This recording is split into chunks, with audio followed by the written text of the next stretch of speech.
That means I got to impress people for about 2 weeks. And if you study the research behind why we spend money like that, why we spend money on things that don't have the same value as the money we give, a lot of that comes down to the fact that you're trying to impress other people. Well, why are you trying to impress other people? Well, because in many cases, your self-esteem is not fully developed. Your self-awareness is not developed. Your self-worth is not developed. Because I can tell you, I don't give a damn about impressing nobody.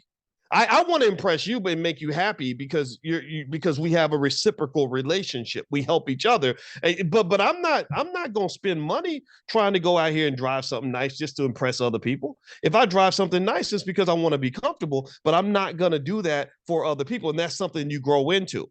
So what I would say to you is that him talking about this, giving him a 2 week stunt, that pretty much relates to the fact that a lot of money gets spent buying your self-esteem. A lot of money gets spent pretending to sort of look like you have money, and that makes other people perceive you in a certain way. Other materialistic people look at that and they say, look at that car he's got, look at that house he's got, he must be worthy. And what I'm here to just simply tell you is that you were worthy before you bought that car. You were worthy before you spent money on that outfit. You were worthy before you bought that $800 purse. Okay. All right. Now, let's go to verse number 4. All right. So I swear, boys, my fourth verse relates to what he said at the end, which this is the part that made me say, okay, I got to tell my people about I Swear Vizo, because you're just dropping, this is the best song you ever made. The song you made with my cousin was pretty good too.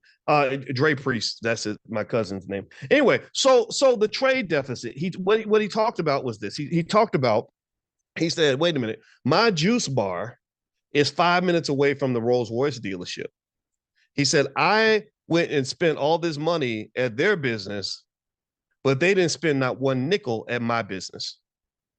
That's a very powerful statement that every Black person needs to internalize and understand. People don't look at you as their equal for the most part. Black people are not seen as equals. It's a pimp hoe relationship. It's one of these relationships that says, you're supposed to give all your money to me, but I'm supposed to give nothing to you. You're supposed to respect my businesses and elevate my businesses, but I ain't supposed to be elevating yours because you Black. What the hell what business you got having a business? You're supposed to pour into my generational wealth, but I'm not pouring into your generational wealth because you're Black. You're not supposed to have any generational wealth. You're supposed to get it out the mud. You're supposed to be struggling. You're supposed to be broke. You're supposed to have a hard time. You're supposed to be going paycheck to paycheck. You're supposed to be barely surviving. I'm supposed to thrive, and you're going to help me get there. See, the reason a lot of Black-owned businesses struggle is because they get boycotted by everybody. Pastor Jamal Bryant, he's a very nice guy. I told you about our time in Ghana together, but I don't agree with him on a lot of stuff. He's been doing this massive boycott against Target.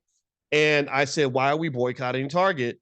And they say, well, because Target got rid of their DEI programs. I said, okay, I understand that, but does that mean that if they get the DEI program again, you're going to start giving them your money again? I said, rather than boycotting Target, why are you boycotting Black-owned businesses?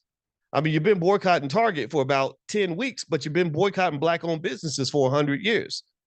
So the sustained boycott on the Black-owned business comes from not just from white people, but it also comes from Black people. Not only do they boycott our businesses, we boycott our businesses.